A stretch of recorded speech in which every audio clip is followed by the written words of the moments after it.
அனைவருக்கும் தமிழ் துகளின் அன்பு வணக்கம். இப்போ நம்ம பார்க்க போகிறது அடிமை அப்படிங்கிற ஒரு நிகழ்வு. மாவீரன் அலெக்சாண்டர் அவனுக்கு அவனுடைய மனைவியிடமிருந்து ஒரு தூது வந்தது. இப்போ நீங்கள் இந்தியாவில் இருக்கீங்க, இந்தியாவில் இருந்து வரும்போது ஒரு நல்ல முனிவரை நீங்கள் அடிமையாக கூட்டுவாங்க அப்படின்னு அந்த அம்மா அவனுடைய விருப்பத்தை எழுதியிருக்காங்க. இதை பார்த்துட்டு அலெக்சாண்டர் தன்னுடைய வீரர்களுக்கு கட்டளையிட்டார். நல்ல முனிவரை பார்த்து சொல்லுங்க, அவரை அடிமையாகி நம்ம கூட்டு போனோம் அப்படின்னு. வீரர்கள் எல்லா பக்கமும் போய் சுற்றி முற்றி பார்த்துட்டு அப்புறம் சொன்னாங்க, ஐயா இந்த பக்கத்தில் ஒரு காடு, அந்த காட்டில் ஒரு ஆசிரமத்தில் ஒரு முனிவர் இருக்காரு, நல்ல வயதான முனிவர், நல்ல முனிவர்னு எல்லாரும் சொல்கிறாங்க அப்படின்னு. அலெக்சாண்டர் நேர தன்னுடைய குதிரையில் அந்த முனிவரை பார்க்க போகிறார். முனிவரை போய் பார்த்தோடனையும், முனிவரே நீங்கள் என் கூட வரணும், இது என்னுடைய கட்டளை அப்படின்னு சொன்னார்.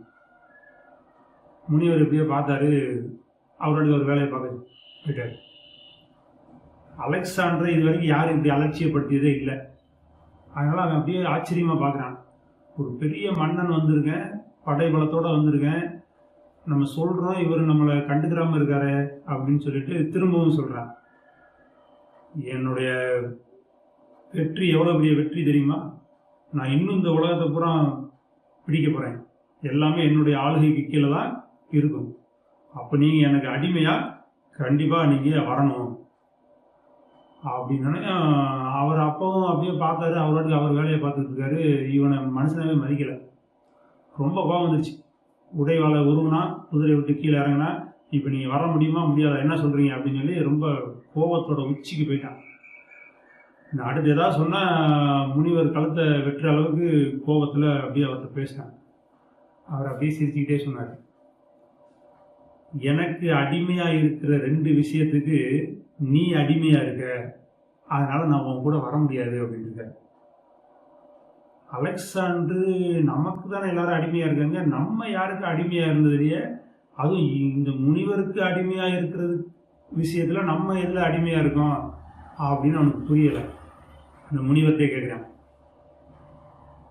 உங்களுக்கு அடிமையாக இருக்கிற விஷயம் எது, நான் எப்படி அடிமையாக இருக்கேன் அப்படின்னா, தம்பி எனக்கு பேராசை கிடையாது, நான் எதுக்கு ஆசைப்பட மாட்டேன், அது எனக்கு அடிமை.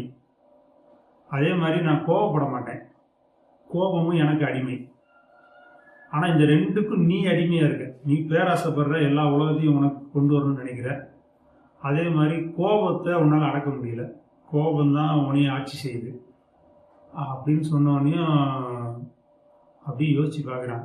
இவர் சொல்கிறதும் சரிதான் அப்படின்ட்டு, முனிவரை கட்டுப்படுத்த நினைச்சது என்னுடைய தப்பு அப்படின்னு சொல்லிட்டு அவர்கிட்ட ஆசீர்வாதம் வாங்கிட்டு கிளம்பிட்டாங்க. நன்றி.